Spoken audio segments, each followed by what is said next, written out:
Well, I suppose we have to smile as we fight the social justice maelstrom trying to pull us into the collectivist abyss. So join me, won't you, as we explore the latest self-defeating identity politics idea coming from the UK, and as we see which important British philosopher would have found it repressive and counterproductive. And what's the idea? It's that business owners should crack down on male football banter in the office. Hi, everybody. I'm Gardner Goldsmith for MRCTV, and I bet you know where this one is going. That's what she said. You know, I'm sure we're probably all familiar with The Office, the NBC sitcom, and we're likely familiar with Ricky Gervais's predecessor and the inspiration for the United States Office, which was the British version of The Office. Some of us might even be familiar with the Australian precursor to all of those, which was called The Games. It was a great show and was essentially like The Office, but in Australia.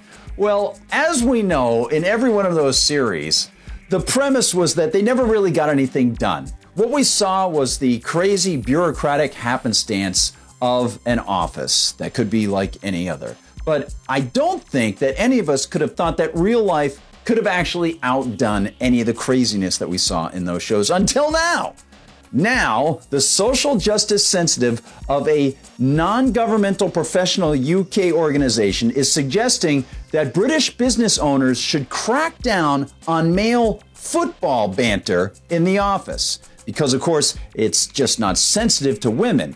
Women who are constantly being told that they're tough and rugged and just as capable as men, but who, according to this new wrinkle in the face of sexual politics, simply don't like sports and can't handle men chatting about it in the office. I'm glad if today spurred social change. But you know what? Even if it didn't, at least we put this matter to bed. That's what she said. Hey, don't bother trying to navigate the self-righteous contradictory minefield of this social justice nonsense. Let's dig deeper into this one in particular. First, we find on the taxpayer-funded BBC that the Chartered Management Institute's head Anne Frank told BBC4 Radio, a lot of women in particular feel left out. They don't follow those sports and they don't like either being forced to talk about them or not being included. So rather than allowing employees to enjoy some light banter with friends, she recommends that bosses crack down to ensure that they all chat about something they share in common. Perhaps the subject could be overly sensitive professional experts extolling the virtues of censorship in every aspect of life. That could be something they all have in common. And lest we get this woman wrong and her ideas that she is promoting could be taken out of context, she gives us a deeper understanding. That's what she said! It's a gateway to more laddish behavior. And if it just goes unchecked, it's a signal of a more laddish culture, she said. Oh, and they give these people a platform. I wonder if they do it, they know that these people sound ridiculous. They have to. No, God forbid men engage in laddish behavior, or that there might be room for more laddish behavior. God forbid anyone notice that the tired saw of inclusivity is, as always, highly exclusive of and antagonistic to, including anything to do with men, individuality, meritocracy, or true diversity, and that it's blind to its own double standards. As with all identity politics, the purveyor here makes broad assumptions about men and women's tastes, and then she projects those assumptions nationwide across all of British society.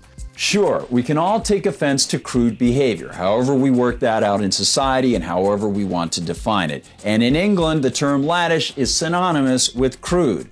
But in the world of identity politics, wouldn't that itself be protected as some identity? Well, we don't have to answer that question. Fortunately, Ms. Frank's organization isn't tied to the government. So offices are still free to engage in the give and take of what the managers and what the employees want within the bounds of what the government already tells them they have to do. They just haven't added this yet. But this mother hen mentality does sweep into government policy, as we've seen with all sorts of rules that have already been established. And I think it's important to recognize how counter this runs to one of the greatest British philosophers in the past 200 years. John Stuart Mill, in the 19th century, wrote a terrific treatise called On Liberty, and in it, he explained that he had noticed that most Western countries had already established so-called constitutions to set up so-called barriers to what the government could not do to people.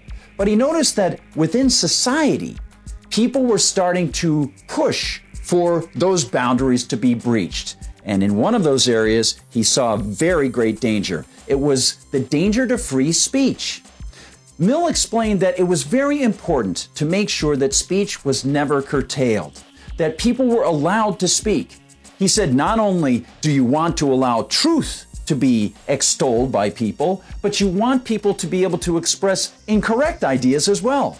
Because only by testing your ideas against incorrect ideas can you build your argument. Mill was very much in favor of free speech, and I'm sure he would have found what was going on in the UK to be very distressing, just like we are today. And thankfully, some of us still stick up for that. So let's keep doing that right now. That's what she said. Thank you so much for watching, everyone. Don't forget to like and subscribe, and to tell your friends about these videos. Because as we know, censorship in the United States often happens on social media. It must be all our laddish behavior. Don't forget to like and subscribe, everybody. And don't forget, I'm not wearing the shirt today, but if you are interested in some of the awesome MRCTV fashions, simply go to MRC-store and you'll see all the great t-shirts that are available there. And there's a lot more too. For MRCTV, I'm Gardner Goldsmith.